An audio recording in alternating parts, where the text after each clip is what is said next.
Let's talk about evolution of air conditioning. Okay, stay with me, it's actually pretty cool. Pun totally intended. It sort of began in 1758 with Benjamin I Invented Everything Franklin. He was a fan of the wet t-shirt, or rather, he observed that in a breeze, he stayed cooler in a wet shirt than in a dry one. Clearly, the guy was a genius. Unfortunately, the 19th century was full of aircon fails. The worst, a machine that used over £500,000 of ice in just 2 months and left US President James Garfield for dead. Massive fail.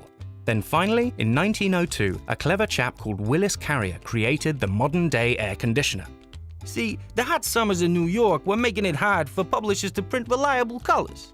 Carrier's miraculous machine blew air over cold coils to reduce the room temperature. Eureka! Air conditioning. By 1939, the first air-conditioned car rolls out. It became a must-have mobile.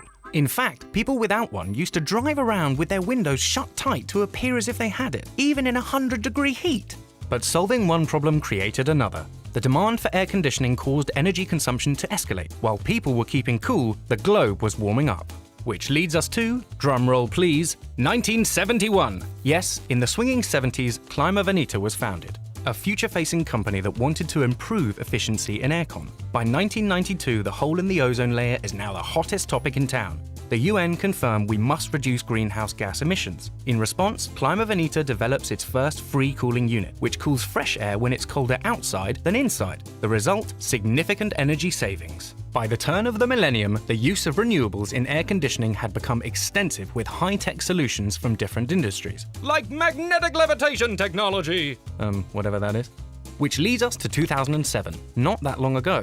It's when EU leaders set the 2020 targets and commit Europe to become a highly energy-efficient, low-carbon economy. So here we are, in the 2010s, the teenies, or whatever we're meant to call this decade. How are those targets being met?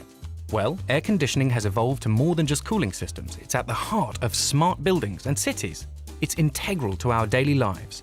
With Climaveneta leading the way, air conditioning now keeps you cool and warm, it protects industries as well as your data, plus the planet is a lot happier too.